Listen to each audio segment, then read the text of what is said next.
In this presentation, I'll talk to you about the complications of trocar suprapubic cystostomy that occur immediately after doing this procedure. In another video at this site, you can learn about intra-procedural complications, and in the another presentation, you can learn about late post-procedural complications. I shall be talking to you about how to diagnose these complications, how to manage these complications, and more importantly, can you do something to prevent them? The trocar catheterization early post-procedural complications means the ones that occur within the 24 hours of placement of trocar SPC. The first complication that you get is the spasms of the bladder. What is this? The bladder spasms lead to sudden desire to void even when the catheter is in situ. The catheter is draining urine, it is well in place, but patient gets sudden suprapubic spasmodic pain and he will leak some urine either by the side of suprapubic catheter, or if his urethra is patent, he will leak some urine per urethra. These things occur at a frequency intermittently. Why does this occur?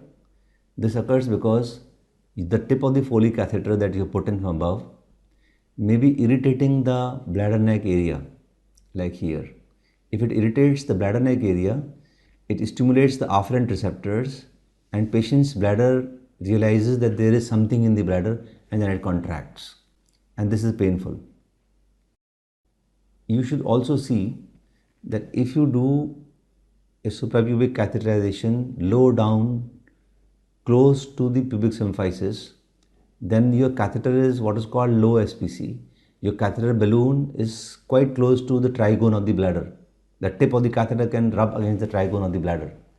But if you do a high SPC, then your tip of the catheter will not rub against the trigone.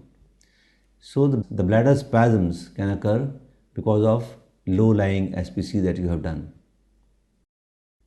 Also know that if you have inflated the balloon to a large volume size, that means 30 cc, 40 cc, unknowingly, or you had some bleeding while doing trocar cystostomy, you wanted to put tamponade on the anterior bladder hole, you inflated the balloon quite big. So if you inflate the balloon larger, the tip tends to go deeper and can rub against the trigone. But if you have a small balloon, then this is lesser. And also there are catheters who have a sizable amount of tip ahead of the balloon. There are some catheters who have a smaller tip ahead of balloon. So for doing suprapubic percutaneous cystostomy, I would suggest that if you have a catheter with a smaller balloon and a smaller tip, this is much better.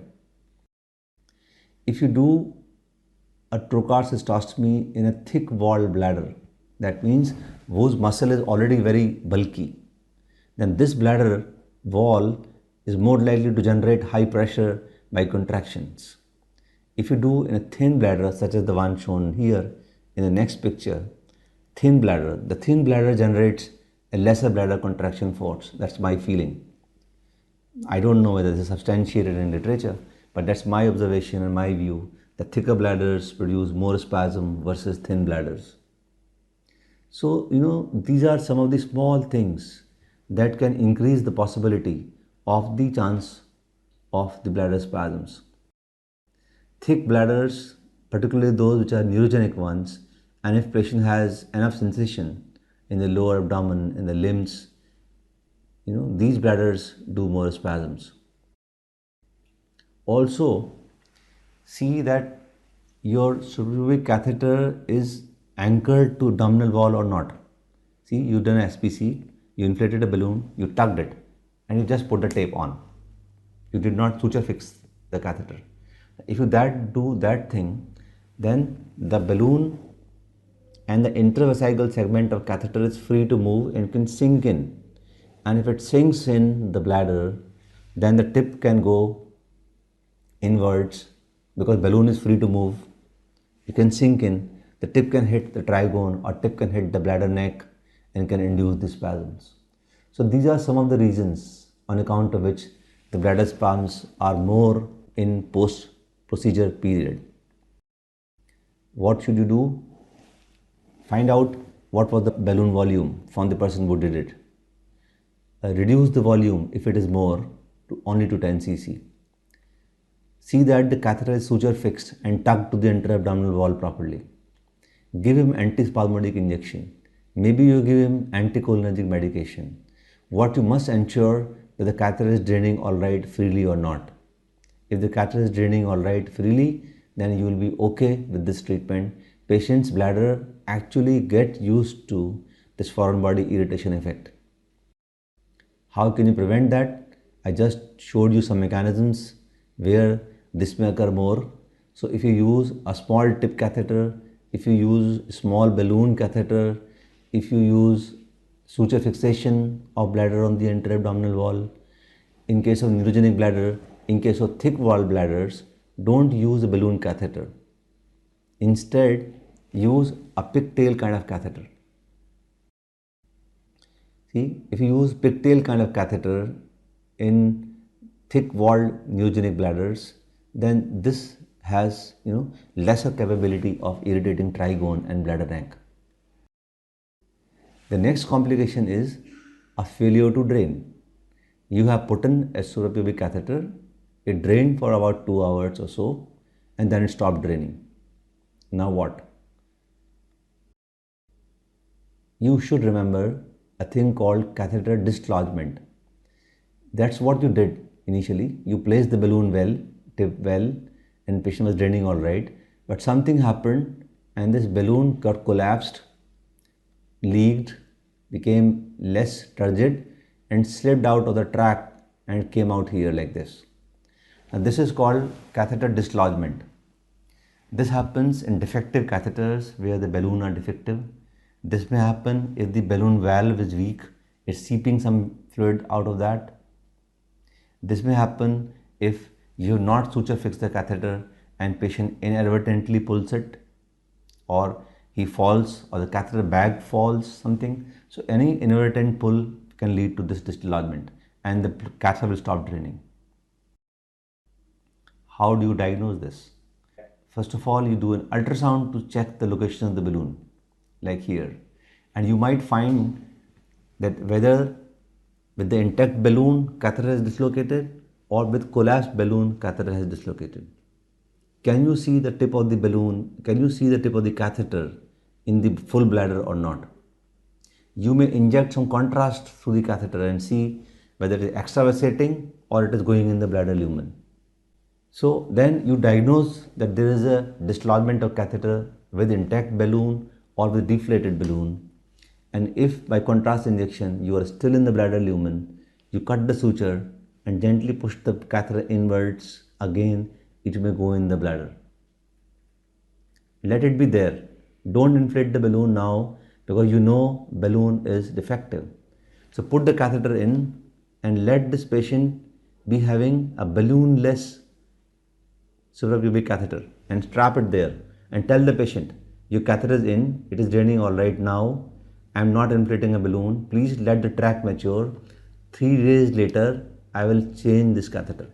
See, if you give 3 days time, the tract will mature, you remove this catheter and you put another catheter, it will go in the bladder lumen and inflate the balloon. There may be another reason for failure to drain, and this reason is catheter blockade. And this happens if there is a hematuria or pyuria. The urine that is coming out from the bladder is more viscous. In that case, you try to flush the catheter and see what is happening. Right? There is a rare instance of catheter knotting. And this happens particularly if you are using a thin catheter like 10 French or 12 French catheter and you have over-inserted the catheter in. If you have over-inserted the catheter in, it coils. You inflate the balloon and you tug.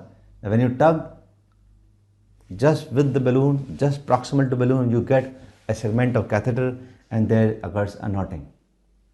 It is rare, but it occurs. So, and if the catheter blockade has taken place, you flush the catheter.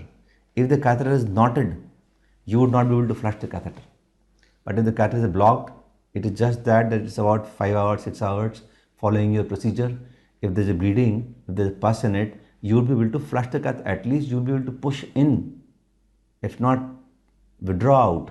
A knotted catheter, you can neither push in nor you can withdraw out. So you can do this and you can know what is happening. For failure to drain, friends, there are two reasons: catheter dislodgement. In catheter dislodgement, sometimes you can actually remove the catheter and pass a wire through the tract. Sometimes, if you are lucky, the wire will go in the bladder, and over that, under ultrasound guidance, you can thread on the catheter. But if that does not work, I am afraid you will have to do the procedure again. And now this time, if you do the procedure, please do under ultrasound guidance. Take a good quality catheter with a reliable balloon. If there is a catheter blockade, do what is called catheter lavage. But if there is knotted catheter, then you will have to shift the patient to OT. You will have to probably ask somebody senior to use cystoscope if urethra is possible, to see what is happening, and then cut the knot somehow and then remove the catheter. So catheter dislodgement, prevention, is it possible to prevent it? Yes, it is possible to prevent. If you take the catheter with good balloon, if you take a good quality catheter, if you check in a balloon function before, the catheter dislodgement will not occur. Catheter blockade is possible to prevent by enough liquid intake. Hospitalize the patient if there is a hematuria immediately after trocar procedure. Even if it is mild, please keep the patient under observation. You do not know when can this hematuria become worse, more in quantity, and you have the catheter blockade. Because if the patient is in front of you in your care, if his hematuria is increasing, you can wash the bladder, give him more liquids, give him drugs which can stop bleeding, things like that. Okay. If you are having catheter blockade with a thinner catheter, then probably you have to ask somebody to wash the catheter again and again. So if you pay attention and if you are knowledgeable about these small complications, I hope your patient will be more comfortable and you will have a successful outcome and you will not be bothered by these small funny complications. Thank you very much for your patient listening and watching this video. If you have any question, any comment, please post it on my email. Thanks very much.